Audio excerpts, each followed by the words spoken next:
Well, greetings, everyone, and thank you so much for joining us for this workshop. My name is Dr. Antonio Mexico. I'm an assistant professor of social work at California Baptist University, and I'm excited for this opportunity to provide this workshop to you all. The title of the workshop for today is Tips to Supervise Like a Boss. Tips to Supervise Like a Boss. And I'll be providing an overview of coaching, managing, and discipline for you for today's workshop.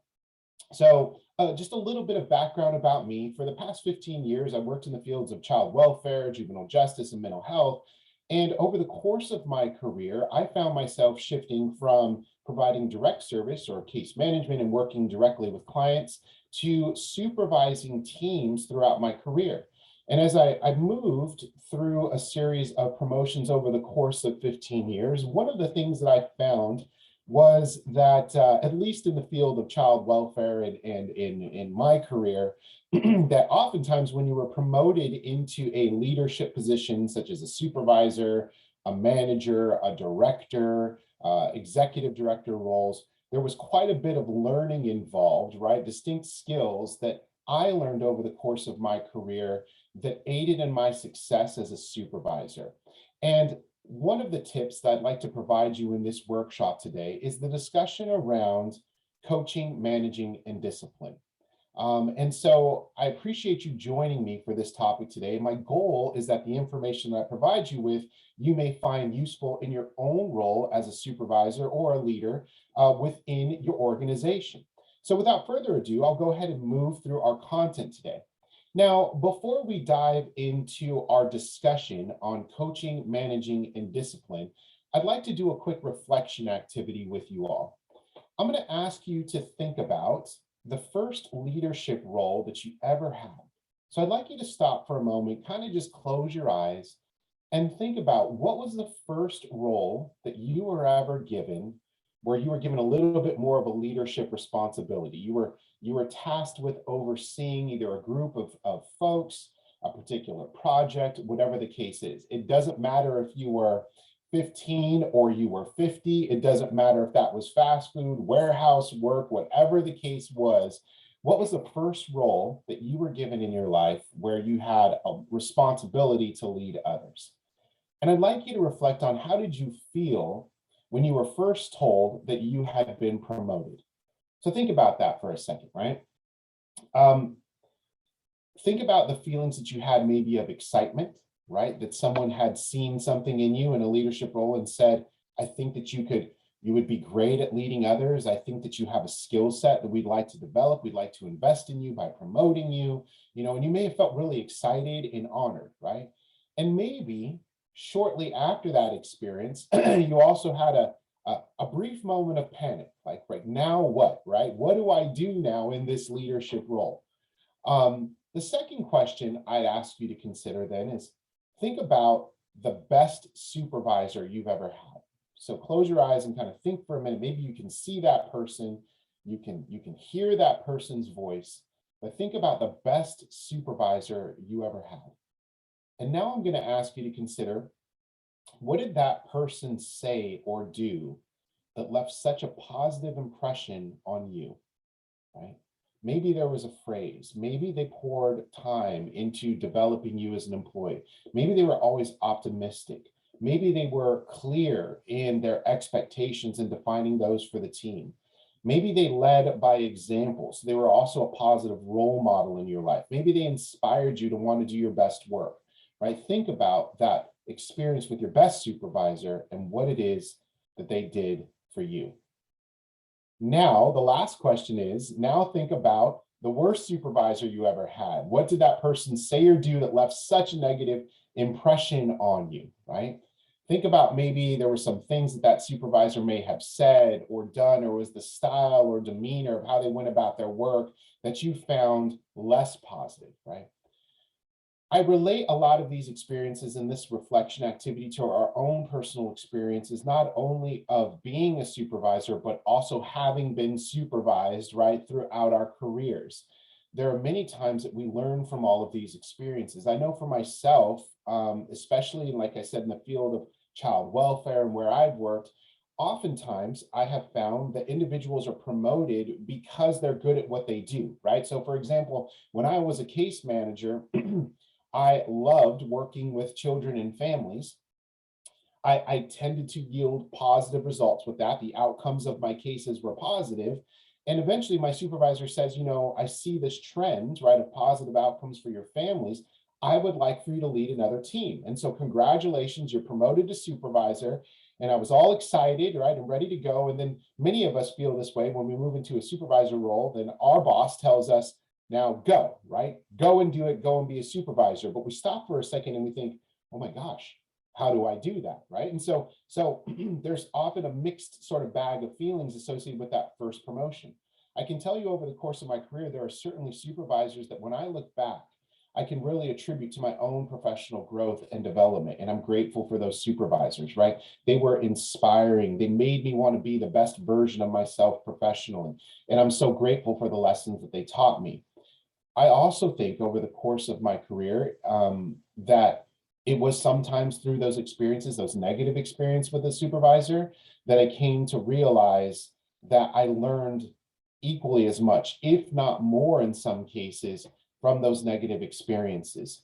The reason I start with this reflection activity is I'd like us to consider that just as those experiences have influenced and shaped us professionally, as a supervisor, you are also in a position where you are doing the same thing with your teams, with your employees that you supervise. Your employees may be coming to you looking for leadership, for inspiration, for clear objectives, right, regarding their performance. And at times we know that when we are in an environment where maybe supervision isn't a positive experience, that can be taxing, right, for all of those involved. So I like to start with this reflection activity just for us to kind of consider how we are shaped by our supervisory experiences at work and how we in turn shape others through our leadership role within our organization. Now, a lot of us, when we first moved into that role, we knew that a supervisor was responsible for overseeing the work of a team or individuals, but we may not realize that there are specific functions and categories of our work as supervisors that we do on a daily basis.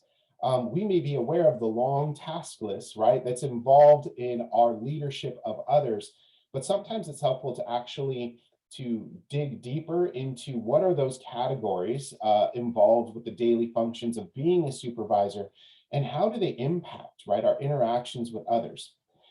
Just some quick interesting facts, right? That the term supervisor actually comes from the Latin word super, which means over, and videre, which means to watch or to see, right? To oversee. So that's where that word comes from. And we know that one of the main functions of a supervisor's role is to ensure that the work is done well, right? So part of what a supervisor does is to ensure that the objectives of an organization, the mission of an organization, is being funneled down into the daily work, right, of our teams. We know that supervisors uphold standards of the organization and the professionals in the field. So at Octoclean, your agency has a mission, it has a goal, it has a culture, it has an outcome that you want for your customers. And so you know that part of your responsibility as a supervisor is to make sure that the work is doing well, but that mission, that feel, that culture within your organization is also maintained, right, with your teams. Supervisors are responsible with developing collaborative relationships, right, and promoting an environment where collaboration takes place. We spend more time in many cases at work than we do sometimes with our own family. And so no one likes to come to work and not feel like we're a part of a team or that the relationship with one another is collaborative. Well, part of a supervisor's role is developing that culture of collaboration within an organization. And then we know one of the things, and many of us, maybe this is what motivated us to want to become a supervisor, is maybe you're really good at your job, right? Maybe you're really great at what you do. And so a supervisor's role is to help others be really great or effective at what they do. And so there's this coaching aspect to a supervisor role, having the opportunity to see someone bloom professionally into a skill set, learn that skill set and do it well, and know, hey, I was responsible, right, for helping that employee develop and become an amazing professional. And so part of what we also know is that supervisors sharpen and improve employee practice. And that doesn't matter what the job is, right? One of the things that's exciting about a supervisor role is we get to be able to equip employees to become the best professional version of themselves. Now, what's interesting is it wasn't until years later into my supervision and my role as a supervisor that I realized that as a supervisor, I was really doing three distinctly different things, all right, on a daily basis. My role as a supervisor involved supervising others, of course, and we'll talk about that in a second. Part of my role as a supervisor was also managing, okay, and we'll talk about the distinction between supervising and managing. And then part of my role as a supervisor was also to be a leader within my organization. All of these categories of supervising, managing, and leading, though, require distinct skill sets. And so here's an example I can give you, right? And I used to play football. I played football for about 11 years, and I played the offensive line, okay? And I was a player then for 11 years. And I was really blessed with amazing coaches that developed me physically, mentally, and emotionally, right, to really be a strong offensive lineman. And later on, I learned that I would have the opportunity to coach football, right? And I was promoted to head coach of the offensive line. Now, here's the distinct learning experience I remember from that opportunity. I remember my coaches saying, you know, congratulations, now you're a coach, right? And we're going to give you a responsibility of leading other coaches, right, and developing our offensive line. And so I moved into head offensive line coach. I quickly realized, though, that the skill set of being a player was very different from the skill set of being a coach. Just because I was a great offensive lineman doesn't mean that I would necessarily be a great coach. And I had to realize that over the course of being a coach and leading a team of coaches, right, to guide future offensive linemen, I was doing three things on a daily basis. I was supervising, I was managing, and I was leading, all right? And I want to take some of the worry off of our plate that when you are a supervisor, it takes time to develop these skills, right? These are years in practice of developing these skills. Some of us may be very strong at supervising off the bat, but there's room for growth in managing or leading. Some of us may be fantastic leaders, inspiring leaders right from the beginning, but we may struggle when it comes to managing or supervising. The key to being a great supervisor is finding a balance between these skill sets. So let's dive into these skill sets a little bit more, right? So when we talk about the role of supervising, right, in a leadership position, we're talking about, like we said in the last slide, overseeing the work of others. And oftentimes the tasks associated with supervising involve things like training and answering questions. Think about this in your own role on a daily basis. How much time do you spend in supervising, right, by answering questions or training other employees? Maybe you're scheduling people in work, you're building schedules, you're determining when folks are going to come in and what projects they'll be assigned to. You're checking for quality, right? So one of the things you're doing as a supervisor is you're ensuring the work is getting done, but it also is being done to the standard of your organization, right? And then finally, facilitating the removal of obstacles to complete work, right? Such as broken equipment, things like this. So part of your job as a supervisor is to say, okay, maybe there's something here that's maybe slowing the productivity of a team, or they're managing some difficult logistics. And so how do we remove those obstacles so my team can go in and do the best job they can? That would all fall under the category of supervising. Do you see how these are very task driven, right? Immediately focused, more in the short term. Nothing wrong with that, but that's our role as a supervisor. Another role of our supervisor role is to manage, okay? And when we are managing, what we're finding we're doing is we're directing and controlling organizational or company assets and people. So we are doing something where if we consider supervisor more oriented with the individual, managing now is spreading into a larger group, okay? A group of individuals that are managing company resources and time. So when we are managing, we may be doing tasks like forecasting and budgeting. We may be structuring and staffing jobs, right? Let's say you've got a lot of contracts in place, and now you may need another leader or some sort of team lead or something to assist you in your work because there's a lot of work to be done. Maybe you're drafting new job descriptions. Maybe you're talking about hiring more full-time positions, whatever the case is. You're monitoring performance when you are managing, right? And maybe you're not only monitoring the performance of an individual, but of a group of people assigned to a particular task. And a lot of the time, and think about how much we're doing this in a supervisor role, we're also problem solving, right? So maybe employees are bringing challenges that they're experiencing with other employees to you. You're managing those situations. Maybe teams encountered a logistical issue or challenge with one of your contracts with, right, one of your service partners in the community. Now you're problem solving that. How many of us during COVID were problem solving certain challenges around the availability of materials, the slowed supply chain, the impact of the pandemic on our employees' performance and emotional well-being? All of those things would fall under the category of managing, okay? And finally, one of the things that excites me most about supervisor roles is our ability to develop a skill set around leadership. And so we supervise, and we know these are clear, distinct roles, tasks that we do on a daily basis. We know that we manage. These are issues that tend to be a little more impactful to the organization. These tend to be a little more impactful to the individual. And now we discuss leadership, right? When we lead as supervisors, what we're doing is we're guiding the organization and its people to the future. Think about that. Think about the vast spectrum of the role of what we do as supervisors. We're doing the day-to-day tasks, right, of working with people. We're managing, right, the development of those individuals and monitoring their performance, but we're also tasked with saying, what's next, right, for our organization?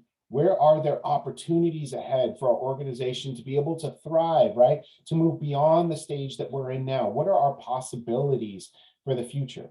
When we're leading, we're discussing things like identifying trends and opportunities, right? Where is there an opportunity for growth within our franchise? Where is there an opportunity for more contracts, for more work, for innovative ways of doing our work? We're creating a shared vision within our team, right? And so we know that if we're leading a team and our team has a different idea of what the function of our organization is, what the mission of our organization is. Let's say we're managing 10 people and 10 people having a different idea about the mission of Octoclean, then 10 people are going out doing their own thing rather than working as a cohesive team. And we certainly know in sports, right, that if we have 10 positions that all think differently about the goal of their team, of what the team wants by the end of the season, that's not going to make for a really great experience in terms of games and getting to the championship, right? We'd be fragmented. Part of our role in leadership is inspiring others to commit to a new or common direction. Listen to that word though, inspiring others. How amazing is that, that in our role as supervisors, we have the opportunity to inspire others. And finally, creating an environment that supports taking risks and learning from mistakes, right? And what that requires, I think most often than not in the supervisor role, is trusting your teams.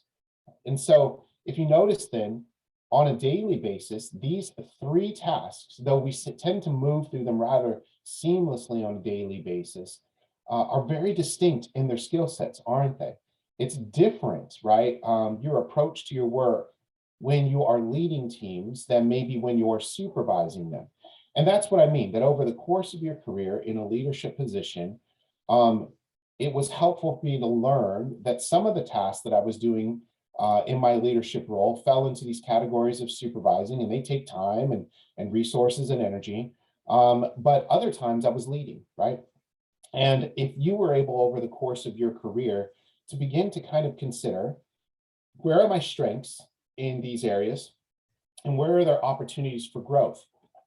And then you spend time learning more about leadership, learning how to effectively problem solve and resolve conflict within teams. That will make you a more effective manager or leader, right, in this process.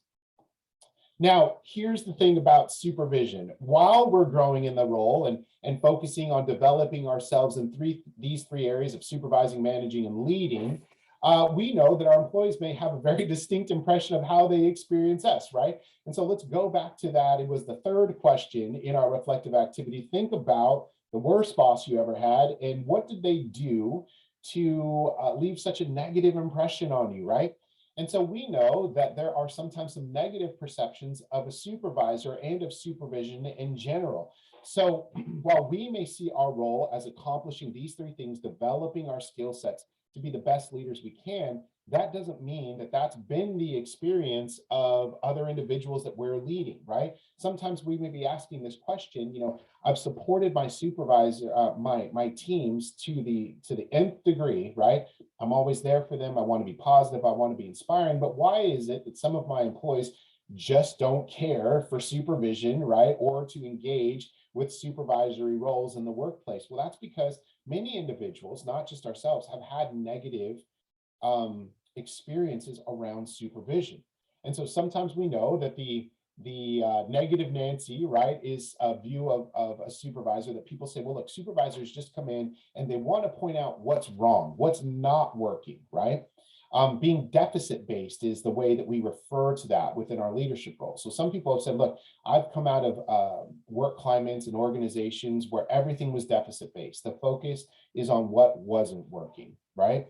Some of you may have had this experience of this funny meme here, right? Where your supervisor constantly kind of watching from a distance. And we refer to that terminology as micromanaging, right? So we've had instances where supervisors maybe are constantly kind of this feeling of being over our shoulder and are watching every single little thing that we're doing, right? We've had the experience of drill sergeant supervisors, right, who are just there to kind of, in our experience, give an order and just kind of do it. Don't ask why, just get the work done, right? Now, we've also heard of someone being overly agency focused. And so that supervisor is so concerned with protocol and procedure and policy that they maybe don't engage with the employee in a personal way, right? So the supervisor feels more comfortable addressing how a particular policy needs to be upheld, or in some cases, how that policy was violated, but they haven't taken the time to build a relationship with their employee. And we know that when you begin to have discussions around policy and what isn't working with an employee's behavior, but we haven't built a relationship, it can feel a little cold, a little isolating, right? So if we think about the worst supervisor we ever had, maybe one of the experiences that you may have is that your supervisor never really got to know you, right? They never asked about how you were doing, how your family was doing, what you did over the weekend. What are your plans for your vacation, right? What's your favorite sports team? What's your favorite lunch, right? And so when it came time for some of those performance conversations, everything felt a little cold and disconnected. Sometimes we may feel like our supervisors' interactions with us are purely one directional, right? You listen to me, you do what I say, and there's very little room for any sort of interaction or conversation. That at times can lead to negative experiences of employees as well. And sometimes, and I don't know about you, but over the course of my career, many of the leadership roles that I've held required supervision to be held on a consistent basis. So for example, as an offensive line coach, right, you're meeting with your coaching team on a daily basis. You're developing a plan for what's going to happen that week, goals and outcomes that you want to achieve, right, as a team. And then you go forward and move into that. There's an intention behind it. When I was a case manager and became a supervisor, my responsibility was to meet with my case management teams on a weekly basis to discuss cases and to throw around some ideas on some positive interventions we can do to increase the positive outcomes with our families, with our cases, right? The difficult part is that we know when a supervisor is just holding a meeting to say that they've held a meeting, right, rather than really focus on the quality of that meeting or the outcomes, what we intend to do with that meeting, or if we don't actually explain clearly to our team why we're meeting, then supervision in general becomes this task in where we're just checking the box, right? We're just saying we're meeting for the sake of saying that we've met and let's go on with our day. Well, we know that that can be a frustrating process, right? We know that over the course of our work, it's important to have meetings, but we also know it's important to understand why we're having the meetings and what we're hoping to accomplish when we have them. Supervision needs to be intentional. And so if employees feel that we're just interacting with them for the sake of being able to say, well, that's part of my role as a supervisor, right? It is to supervise you. So we'll sit down and we'll meet and then we'll move on with our day. That may not be a satisfying experience for our employees. So these are some of the negative, right, perceptions of supervision that are kind of floating out there, right?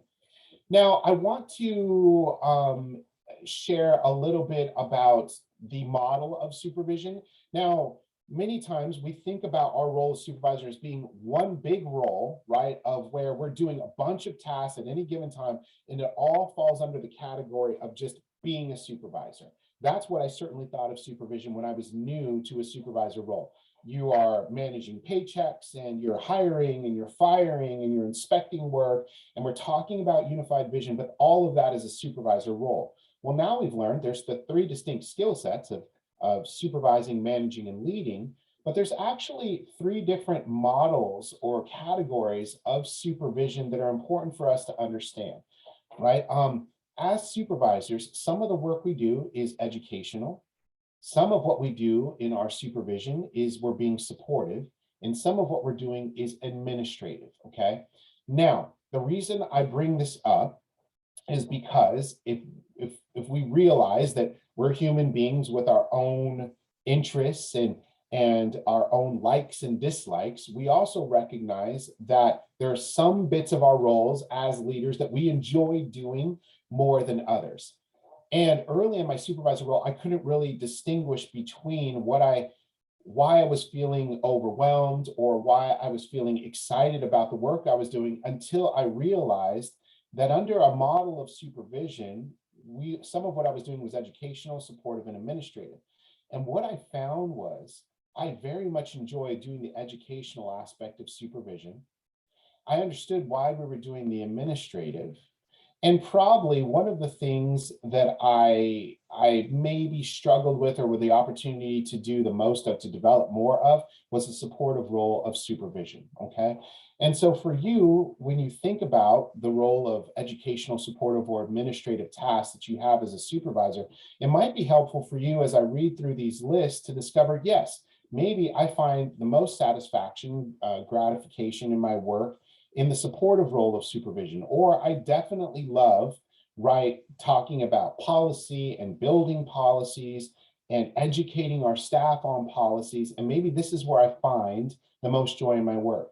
Some of you may look at the educational aspect and you say, but you know what, I can do that well, but maybe that's not where I find the most satisfaction. The reason I ask you to consider this and take into account where you find the most satisfaction is your work is to consider that there will be seasons where you may spend more time in the educational role of a supervisor than maybe the supportive or administrative role.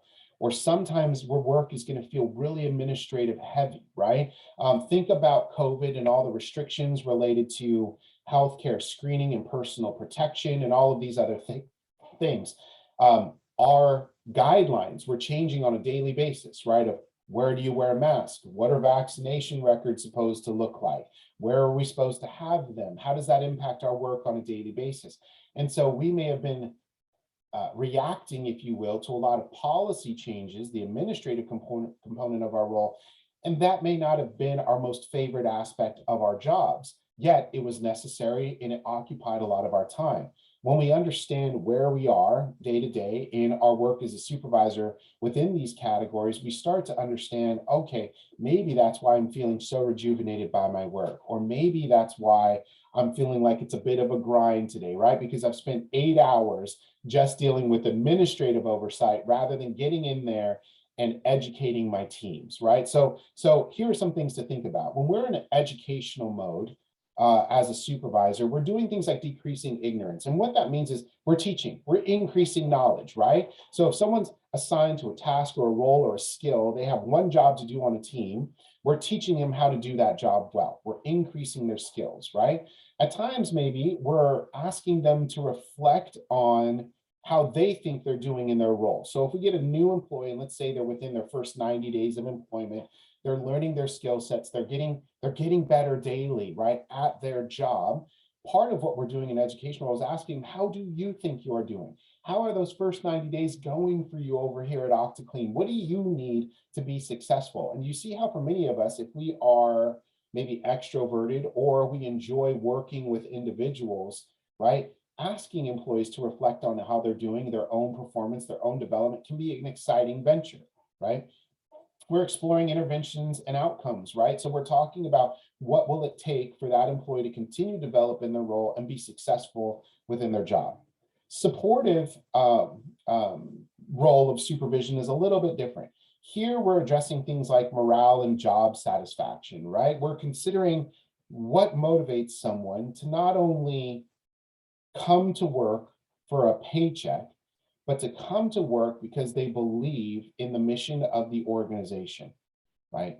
Um, I was blessed over the course of my career with amazing places to work, culture, right? Organizational culture, as well as amazing supervisors, where when I woke up in the morning, I didn't even think of work as going to work, right? I was excited to be able to step into a place where I was doing what I loved and I happened to be receiving a paycheck for it, right? It was like best case scenario.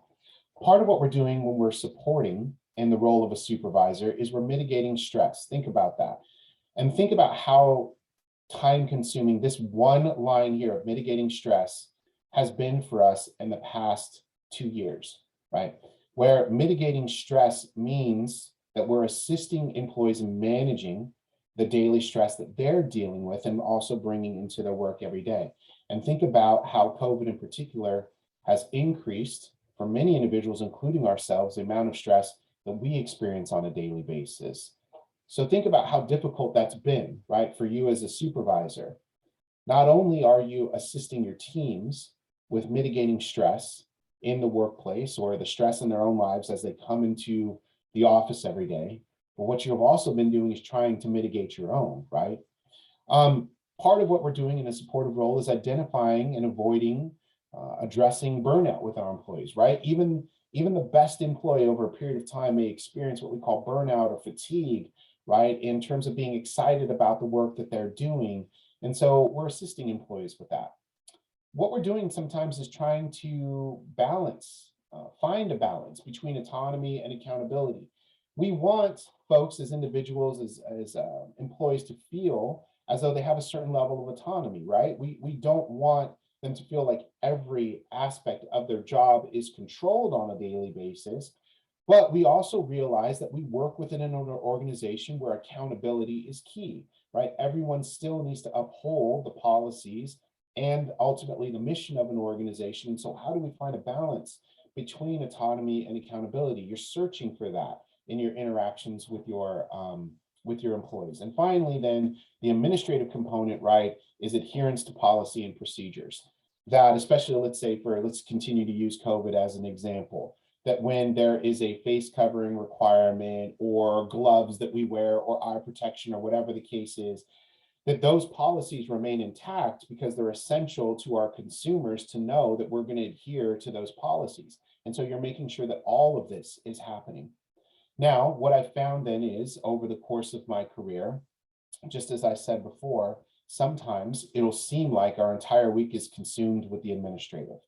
And if administrative work is something you do, but don't necessarily love doing all the time, this is why coming home on a Friday may feel so tiring, right? Because you spent a lot of time doing good work, but it wasn't something that necessarily satisfied you. And we may know that there are other times where we are so motivated by the work we're doing. We're telling everyone how much we love our job. Well, maybe if you're someone who enjoys the educational aspect of being a supervisor, you spent a lot of time with employees this week. You saw them grow, you saw them develop, you saw their confidence level increase.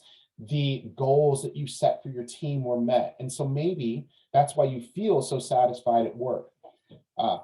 Take hope, right? That even on the days that feel heavy, right? Even on the days where you feel like maybe you're a little less satisfied in your role, that doesn't mean it will be that way forever. The supervisor role is forever changing, and that's one of the things that I love about it. No day is quite the same as the next, right? Let me move forward then into implementation and what this looks like when we're doing educational, supportive, or administrative supervision, right? These are a couple of things that over the course of my career I've learned, and I wanted to give you tips for as your role as a supervisor. In educational role, what we're doing often is we're providing feedback to an employee on how they're doing regarding their performance.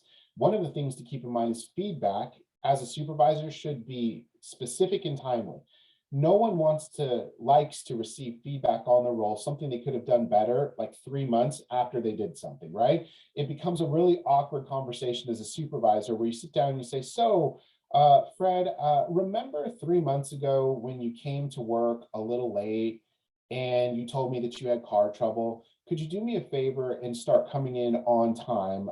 Thank you so much for the conversation. I appreciate it. And the employee's thinking, why didn't you just tell me that the day that I came in, right? And so feedback should always be specific and timely about a specific incident, okay? There's a phrase in supervision that we use, water what you want to see grow. And this is probably one of the most exciting aspects of the educational role of a supervisor, right? Is that when you see an individual or a team do something well that reaffirms the mission of the organization, point that out, right? It's easier for us to learn as human beings when someone's telling us something positive. We want to be able to do that again. We like that recognition, right? And so when we compliment a team on a job well done, something that they did specifically, right? I want to say that I love the fact that Team 2 has consistently met their goals for the last quarter. And I want to thank Team 2 for going in and adhering to the policies, for giving excellent customer service, for completing their projects on time. Good job to Team 2. Team 2 is going to want to go out and do that again. And so we want to water what we see grow. The interesting thing about that then is maybe other teams, Team 1, Team 3, see Team 2 being recognized and they say, I would like to be recognized on that level. I wonder what we can do here as a team. See, they're doing those things. We should start working at those things so that we might be recognized as well. So it creates a culture of watering what we want to see grow. Supervision must be consistent and deliberate in its application. So one of the things that will stall your progress as a supervisor with the teams that you're managing is if supervision is choppy. If you're responsible for holding weekly meetings with your teams, then stick to that weekly time, preserve it, just like you would a doctor's appointment or an appointment with your supervisor, right? You want to make sure that your communication with your teams is consistent. They're expecting it. It creates a culture of what we call accountability, right? Now, in a supportive role, a couple of tips that I've learned over the years: job expectations should be clear, right? And we know this. There's nothing more frustrating at times in our workplace where our own job expectations are unclear. We go in and we think we've accomplished a good amount of work for the day. We're satisfied with what we've done. We think we've done a good job. But if our supervisor comes back and says, that was not what I needed you to do at all, right? Sometimes we may think to ourselves, if I had known what I was supposed to do, I would have done that, right? And so in a supportive role, in order to support employees, one thing is being very clear on the expectations of their job. Performance feedback should be delivered in real time. So at the end of the day, oftentimes what pays dividends for a supervisor is that when your teams either return from their field, they've done that task, they're going home for the end of the day, giving feedback and saying, I really appreciate the extra attention to customer service that you offered this client today. Excellent job, right? Or, hey, we struggled a little bit, I know, right, with some of the functions of the role. We didn't hit all those goals for today. It's okay. We'll get back at it tomorrow. But providing feedback in real time is important to folks. Folks generally want to know, if I'm doing well, tell me what I'm doing well, because I'll do more of that, right? And if I mess up, and I see this all the time in interviews, people say that one of the things they're looking for from a supervisor is to know if there's room for improvement. If there's something I can do different or better, right? Just let me know and I'll make those adjustments in real time. That's a good supportive role of a supervisor. And finally, discussion must be transactional. So remember on one of the slides, it was very one directional in terms of supervision. Most often than not, when people feel supported by their supervisor, what they're saying is that I know that my supervisor has a job to do, right, in relaying the information.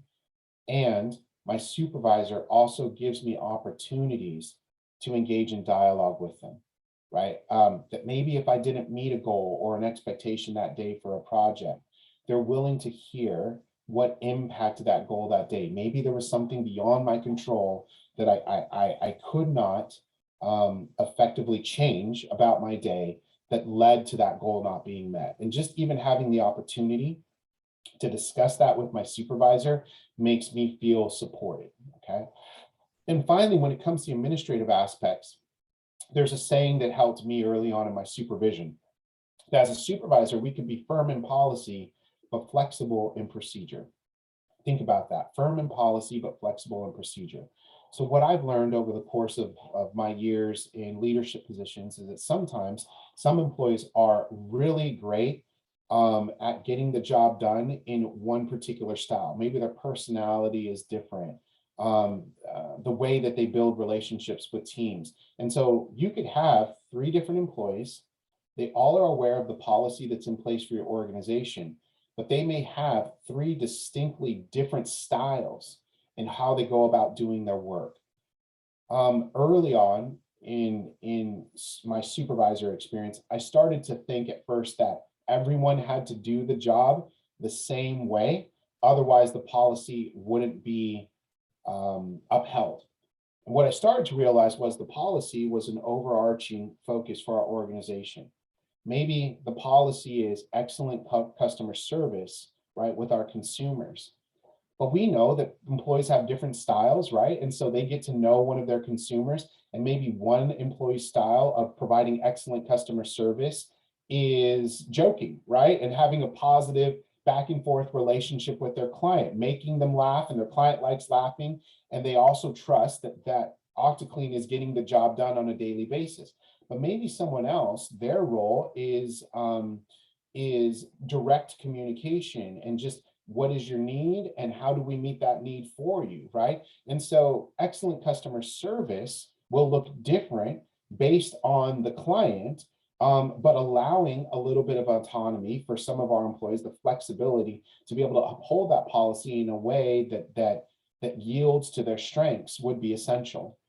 A question for you, an administrative role, is it our role as a supervisor to advocate on behalf of our employees, right?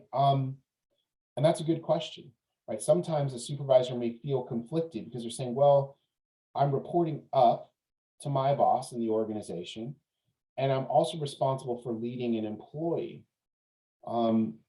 At times, it certainly is appropriate when it's done professionally to inform those above you of some of the challenges employees might be facing.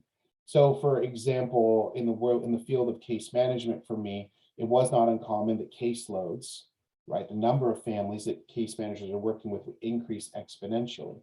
And so one of the things that I would do is also report to my boss and let my boss know that at this time, right, caseloads are really high. Our teams are managing a high volume of work at this time. And when they're managing a high volume of work combined with crisis, at times deadlines may not be met to the same degree they were before. And though I'm managing and having discussions about those timelines with my employees, what I'm also doing is advocating for my employees to also say, as soon as we are able, I'd really love to get to a place where the caseloads decrease back to their original sizes in order for us to more reasonably manage those timelines, right? So there's an opportunity to both be a leader to your teams and also advocate when appropriate for your employees. And then finally, a question that I ask for us as administrators, are we promoting the efficacy with our employees? In other words, are we developing the strengths of our employees, allowing them opportunities to shine in the areas that they do great? Or are we simply saying, just come in, do your job, and maintain, right? Some of the most inspirational supervisors I've had over the course of my career have not only ensured, right, through supportive pieces that my job expectation was clear and that I was doing my job, but what they also did was they developed this confidence in me that I could grow and that I could be better every single day. And so part of our administrative role as supervisors is building that confidence within our teams. Now, to get to the main focus of what we've been discussing is this idea of coaching, managing, and discipline, right? And so as a supervisor, we actually spend a great deal of time doing all three of these things. If we were to look at our daily function, our job descriptions as supervisors, but we actually spend time differently based on the needs of our teams and our employees in these three areas. Remember, like I said, I used to think of supervision as one big thing, that sometimes I'm coaching and sometimes I'm managing and sometimes I'm disciplining, but it was all the same. Well, the more we get to know leadership styles, and supervision, we understand that our time as a supervisor is distributed into three distinct categories of coaching, managing, and discipline. All of them very different in their skill set, all of them very different in how they look in practice.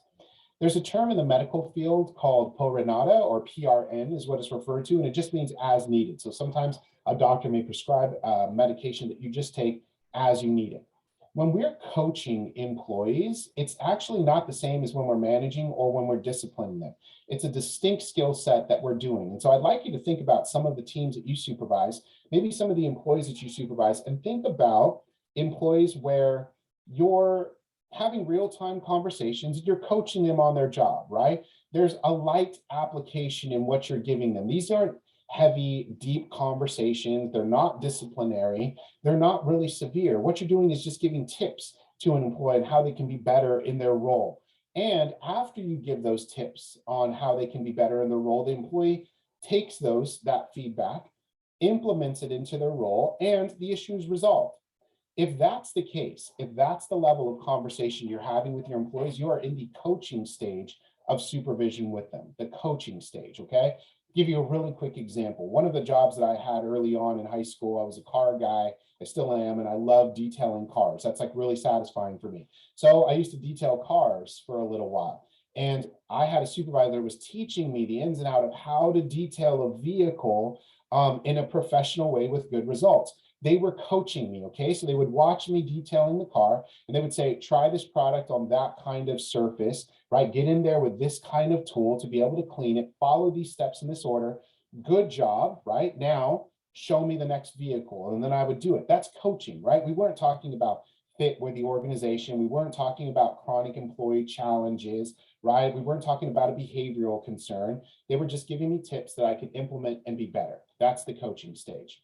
Now, in regards to managing, when we talk about managing, now we're talking about an extended length of time. So at times you've coached an employee 3, 4, 5 times, and maybe you're not seeing the issue resolved.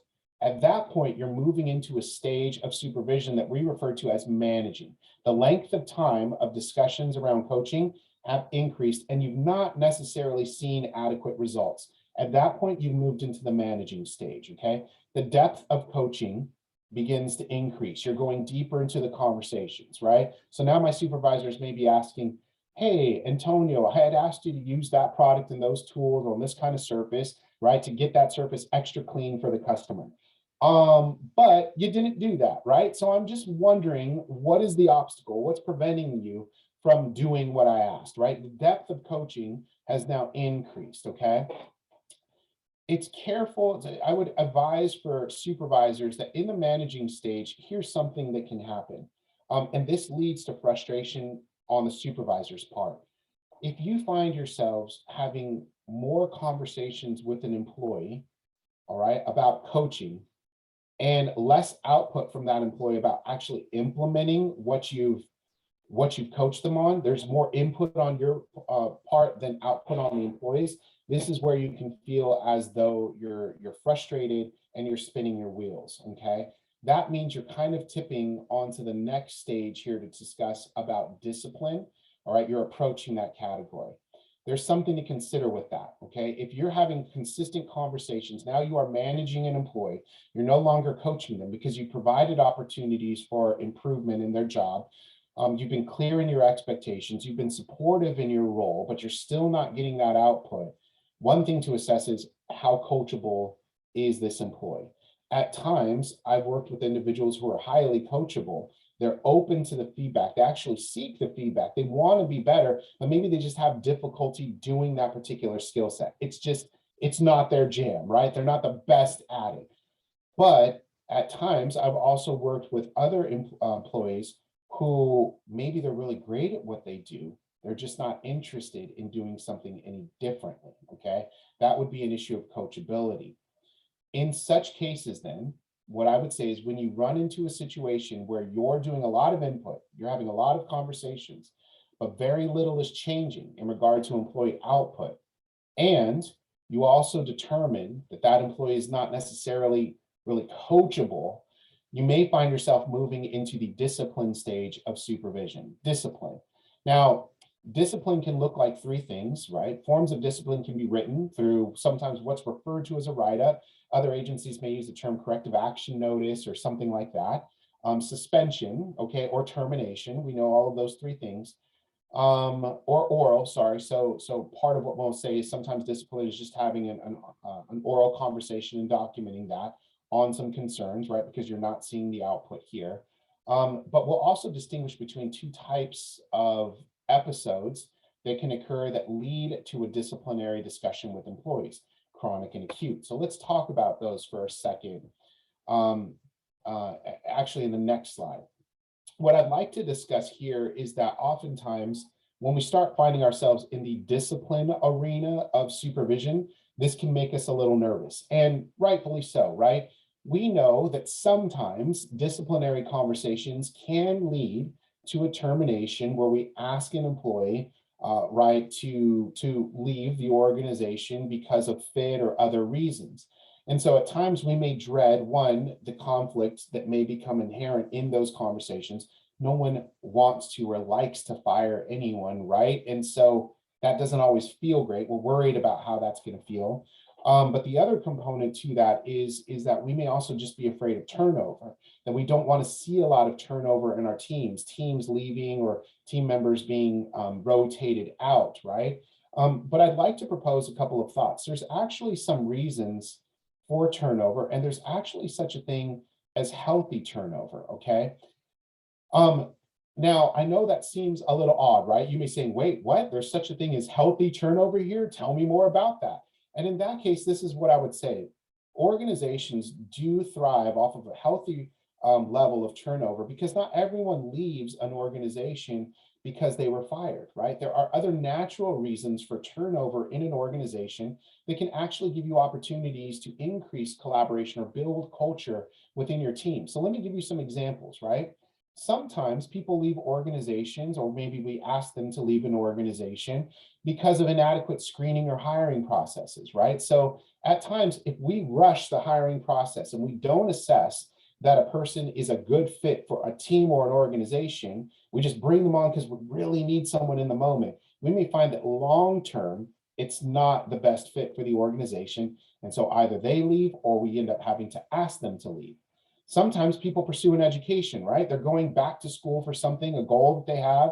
And so it's time for them to move on because maybe scheduling conflicts or they have an internship or something like that. That's not a bad reason for turnover, right? That's just someone moving forward in their own educational goals. Folks get promoted, right? So you may have now an available spot on your team because that person, that team member was promoted for more responsibility. It's turnover. It impacts the dynamic of your team. You're finding you need to hire for another position, but for good reason, right? There's a notion of progressive discipline, which we're going to talk about in a second. So when you're doing a lot of input, you're not getting a lot of output, and you've coached to this over and over, but you're not seeing a receptiveness to the coaching, well, there's a process that we refer to as progressive discipline. Termination, obviously, when we have to ask an employee, right, to no longer be a part of the organization, there's termination. We have people leave at times for burnout or they seek transfers, right? They transfer teams, they transfer agencies, whatever the case is, simply because they're a little burned out. Well, think about it in this way, right? Sometimes employees that are burnt out, they do need a new environment in order to sort of rejuvenate themselves, right? And become inspired by their work. I don't see that as necessarily a bad thing, right? Just because an employee is burnt out doesn't mean they're a bad employee. It means they're just not in a position to give as much as they can to this environment and this team. So if an employee chooses to seek opportunities elsewhere, right, because they're burnt out, I can respect that decision and say it gives me an opportunity to bring someone in, right, that may not be burned out, that is willing to contribute to the overall culture of my team. That could be a healthy reason for turnover. Incompatibility with a supervisor or an agency. There's a saying in our field, no one leaves bad jobs, they leave bad bosses. Okay, well, sometimes there's just an incompatibility there. It doesn't mean you are a bad supervisor. It just means for whatever reason, they could not interact, right, or click in that way and connect. And finally, program growth and expansion. It's been over the times where I've seen that some employees are just more comfortable working in a smaller environment. And so when an agency begins to grow, and thrive. And we've gone from 2 teams in our organization to 30 teams. Some people just don't prefer that. They like working in a smaller agency, and so they move on, right? And there's nothing wrong with that. So it's important to understand that all turnover isn't bad turnover, that you can look at turnover also as an opportunity to continue to build a team that's collaborative and unified in their work style with one another. Finally, I want to leave you with this little tidbit to consider, saying that I heard a manager say to me that made a lot of sense over the course of my career as a supervisor, that we should be slow to hire, quick to fire, right? And the idea behind that is we want to be intentional behind the hiring. That if we do our job as a supervisor in the first stage of doing the best we can to screen for fit with teams, fit for agency, fit for culture within our organization, we are less likely to encounter termination issues later on in our work. But there's a reality to this, and the reality is that that's not the case for everyone, right? So when we're in the process of coaching, managing, and disciplining, one day a supervisor asked me a really important question.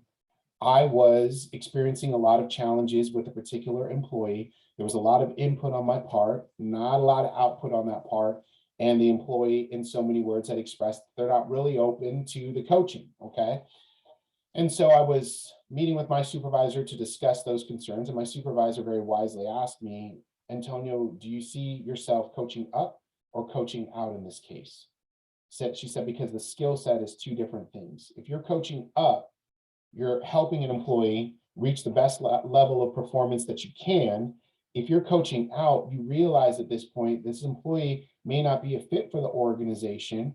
And so you have a responsibility to that employee, as well as to the organization, to make sure that we're doing our due justice as a supervisor. So was I coaching up or was I coaching out? And I quickly realized that in this particular case, with this particular employee, I was in the process of coaching out. So the employee had voiced, I'm not interested in doing anything differently, right? The behavior had showed that that was the case.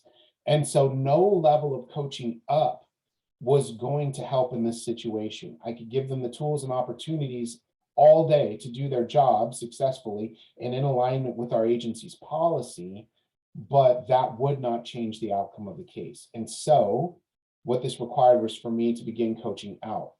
Now, as a supervisor, when you are coaching out, there is a notion of what we call progressive discipline. Progressive discipline. And I want to give you the definition for that here. The definition of progressive discipline is a process, and I'd like to reiterate this, it's a process of formally addressing repeated violations of organizational rules or policy. The violations are addressed, a corrective action plan is developed and implemented, you monitor the progress, and due to a lack of what we call sustained and adequate improvement, the response increases, and this is where it gets progressive, it increases from verbal to written to final written notice and then delivered to that employee, right? So your agency may have its own style and how it delivers progressive discipline. Every agency is a little bit different, but generally some of these rules are the same, that when an employee voices that they are going to continue with the behavior that as an organization is not a good fit for your organization, then we're oftentimes seeing that it starts with a verbal conversation. It may move into a written notice, a written write-up. And if you get enough of those written notices, it can lead to a final written notice or termination, right? Now, I want to give you a couple of examples of that, okay? Some of us feel really bad when it gets to that point, and I certainly do too. No one likes the process of progressive discipline in terms of it doesn't feel great all the time. But it's important to understand that in leadership, there's this notion of a corrective action wheel, that we provide feedback to our teams and our employees, and our job is then to coach, manage, or discipline based on how the employee receives and implements that feedback. Based on what they do with the feedback, we monitor the outcomes and we consider then, are we satisfied with those outcomes, right? If we are, we provide feedback saying, good job, thank you for taking that coaching and implementing it. But if not, we continue the process, right, of coaching, of managing or discipline, and then we monitor those outcomes again. right? It's a continuous process for a supervisor. So I'd ask us to consider then all behavior, everything that we do on a daily basis results in an outcome, right? Sometimes we only think of an outcome as something negative, but all our behavior has an outcome, right? If we show up to work every day, if we're invested in our job, if we meet our goals as an employee, the outcome is positive, right? For our consumers, for our supervisor, for us and our job satisfaction. So the question of a supervisor is, when we see behaviors surfacing with an employee, we have to ask ourselves, are those leading to positive outcomes? Are we satisfied with those outcomes? Okay. If we're not, then we have to ask ourselves, are we in the coaching stage with this employee? Are we in the managing stage, or are we teetering on managing into discipline, right? Now, I would encourage us to recognize that once we're in the managing or discipline stage, you have to follow through with regular monitoring and feedback. If you choose, right, to initiate some sort of discipline with an employee and you don't provide any feedback moving forward, that can be problematic as a supervisor later, because the employee will say, well, I never heard if I was doing better in my job or not, right? Rightfully so. And so managing and discipline, we know then, therefore, are our responsibility as a supervisor, because it impacts our agency culture or the culture within our organization. Thinking about it this way, it's not only what we choose to address as a supervisor that impacts culture within an organization, it's also what we choose to not address, right? So if we have an employee, for example, that comes in tardy every single day, and we choose to never enforce that, right, as a supervisor, what other employees may see is that timeliness, punctuality is not a value, right, within our team. So why would I need to show up on time? And before we know it, we may experience a culture within our organization of tardiness, not because everyone was necessarily on board with being tardy to work, but because it wasn't upheld as a standard to be monitored or discussed within our teams, okay? Now, and I'm almost done with the presentation here, and I want to say thank you for your attention. In regards to discipline considerations, right? When we move into the discipline stage with an employee, it's important to note that there are two different types of disciplinary issues that arise in the workplace. One is chronic and one is acute.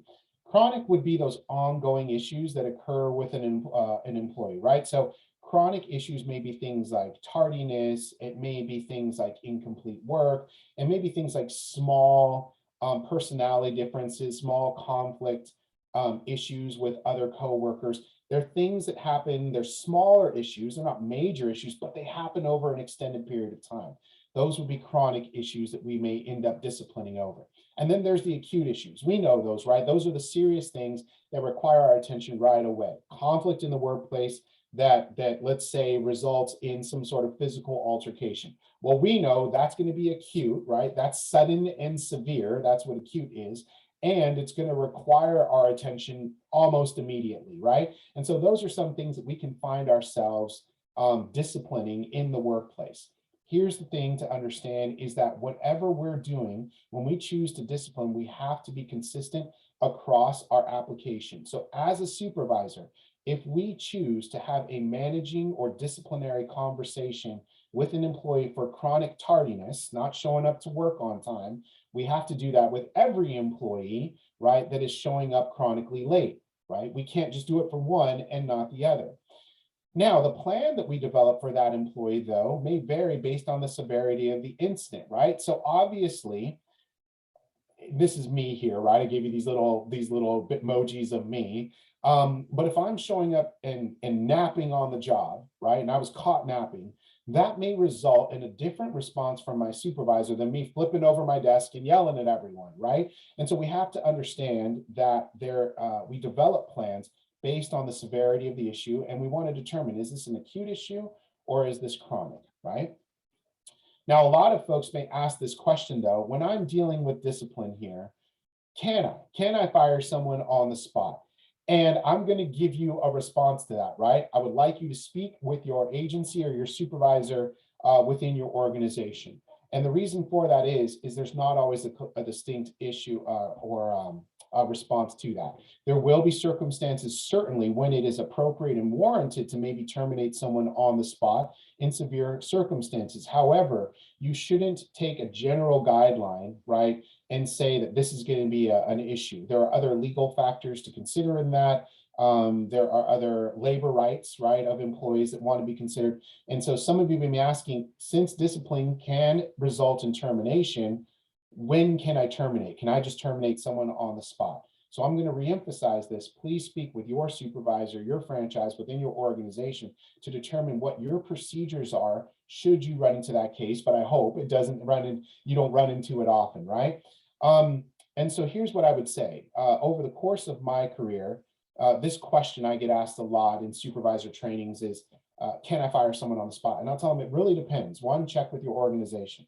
The second thing is there are other factors to consider. There's terminations, there's categories of employment in our state, like at-will employment, which tells you that legally maybe you can, right? You can terminate someone without, you can end an employment relationship without necessarily having a reason or giving a reason for that. But there's other things to consider, like unemployment hearings or unlawful termination suits. And so if you choose to terminate someone or let someone go without reason, right, or we do it in a way that is inconsistent in its application, that can result in greater consequences for your organization. And so there's other factors to consider when you are disciplining or terminating someone, right? There's other things too, in some cases with some organizations, things like unions, contracted employees, civil rights acts of progressive protected classes, whistleblowing, there's rules around that and laws around that in our state, right, which can also impact terminating decisions. The reason I say all this is because as a supervisor, especially as a new supervisor, you may have this inclination where you're saying, I want to address this issue. The issue can't go on anymore. It's become chronic and it's become severe at this point, and I want to address it.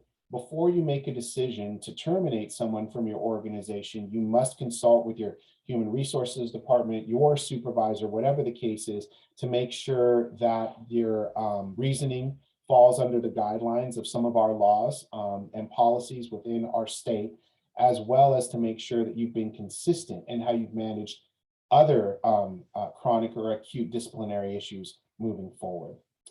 Finally, I want to leave you with this final thoughts to consider regarding coaching, managing, and discipline, right? One of the biggest tips that I can give you, if you will, for being a successful supervisor in your role is to know your own friction points. So here's something to understand, that many of the times, part of what we're doing in choosing and how we choose to respond to the needs of our employees, whether that's in supervising, managing, or leading, if it's in educational, supportive, or disciplinary supervision, much of how we respond is also in terms of how we were raised and what we bring to our role as supervisors every day. Oftentimes, the better we can become, the more effective we can become as a role in the role of a supervisor, is also wrestling with some of our own work to determine what are our own friction points, what pushes our buttons as an individual, and how, when our buttons are pushed, does that impact our response to our employees or our teams, right? And so I want to share with you a couple of things, right, to consider. I'd ask yourself to reflect on, just in your own time, right, how comfortable are you with conflict, right? Some of us we've grown up in households where conflict was present all the time. Conflict could be present, but it can look different depending on the household you're in, right? Sometimes when people are in conflict with one another, they say nothing to one another for days, and it's awkward and it's weird, right? Or sometimes when people are in conflict with one another, they hash it out right there with raised voices, and they go into it, right? It's important to understand how comfortable you are with conflict, because we know that at times, one of the challenging parts of our role as supervisors is we have to have challenging conversations with some of our employees. And so if we don't recognize how we grew up and what conflict looked like for us and how we engage with that based on our comfort level, we may not realize that we might unintentionally, right, be adding a little fuel to the fire. What type of performance concerns frustrate you personally? What are your pet peeves, right? I grew up in a house where my father was law enforcement and military, so being on time was essential, right? In fact, if you were late, it was almost a sign of disrespect in my household. And so for me, I had to be very careful to understand that tardiness for me could mean something different for tardiness for another person. Just because someone's late doesn't mean that there's some sort of personal dig, right, at me. And so I had to understand that how I was raised was one version of viewing tardiness, but that's not the only way, right? And so I had to be sensitive to that in my coaching, right? Think about what tasks invigorate you. Is it productivity? What makes you feel satisfied or creative in your role? Maybe you're going to find that the educational aspect of supervising gives you energy, right? So if you feel that there are times in your role where it's heavy on the administrative component, and that's not maybe what you're into, right? Deliberately carve out time in your week to do some educating of your teams, to get in there and ask how they're doing, ask how you could support them, or to consider asking them to reflect on their own performance, right? And maybe you find opportunities in your day to do some of those tasks of a supervisor that rejuvenate you. That way it doesn't feel like a grind all the time. Think about what tasks drain you emotionally, right? Be aware of those so that you can also remind yourself that if you're feeling drained emotionally, physically, or intellectually, that this is only temporary, because the role of a supervisor, the time we spend on our tasks, change depending on the needs of our teams. Think about how much time you're spending in coaching, managing, or discipline, right? And so I can tell you that 20 minutes of discipline will be a lot more draining for me than 8 hours of coaching, right? I can coach for 8 hours. But when I've been in a high conflict meeting with an employee for 30 minutes that's resulted in a termination from the agency, right? I'm tired, right? Rightfully so. You didn't want to have to do that, but you knew that you needed to. So consider how much time you're spending in each of these roles. Think about, and this is the honest answer, right? When a concern comes up, when you're given feedback from an employee, am I personalizing this? Is there something that I'm taking as personal that maybe I should be letting go because it's honest feedback? It's something for me to work on. I just may be feeling like it was personal, right? And finally, I want to give you a therapeutic term to kind of consider, and that's countertransference. Countertransference. Now, the definition of countertransference is when a therapist transfers emotions, you hear that to a person in therapy, and it's often in reaction to transference, which is when a person in treatment redirects feelings of others onto the therapist. Now, let me say this at times, right? This can happen in a supervisor-employee relationship often. So at times, no matter what you do in your work of coaching an employee, some things are beyond your control. You may just remind them of the last supervisor that they had, whatever it is. You look like them, you wear glasses like them, you speak a similar language, you wear the same clothes, whatever it is. And they may say, I'm having a hard time connecting with you, right? Not because of anything you've done, but because of my experiences with my past supervisor. I would ask us to employ a little grace there, right? To understand that at times, part of the building of relationships with our employees is based off of nothing that we've done, but purely based off of their previous experiences with a supervisor. That the same way we have great supervisors and not so great supervisors that we can think of in our career, that our employees have had those experiences as well. The reason I wanted to leave you with this final slide is because I'd like to encourage us to consider that as you move forward into your supervisor role, I've found for me that leadership positions are highly gratifying, they're highly rewarding. I enjoy doing them, right? But if I don't consistently in my day-to-day work on myself, to know myself better, to become a more effective employee, it can kind of feel like that pebble in your shoe, right? The pebble may not feel so painful for the first couple of steps, but in the long run of being a supervisor, because it's a long haul, right? It's a marathon, not a sprint, and becoming a great supervisor. If we don't work on these things, they become the pebble in the shoe over the course of a marathon, where over a career's worth of work, without addressing some of these issues, they'll constantly come up in our interactions with others. And so the more we can work on ourselves and improve upon ourselves, the more we can be highly effective supervisors within our organization. I would like to thank you all so much for your attention and time today. I hope that this presentation gave you some useful information on continuing to sharpen your own practice and your leadership roles within your organization. I want to say thank you again for your attentiveness, for your engagement, and I wish you all the very best. Thank you.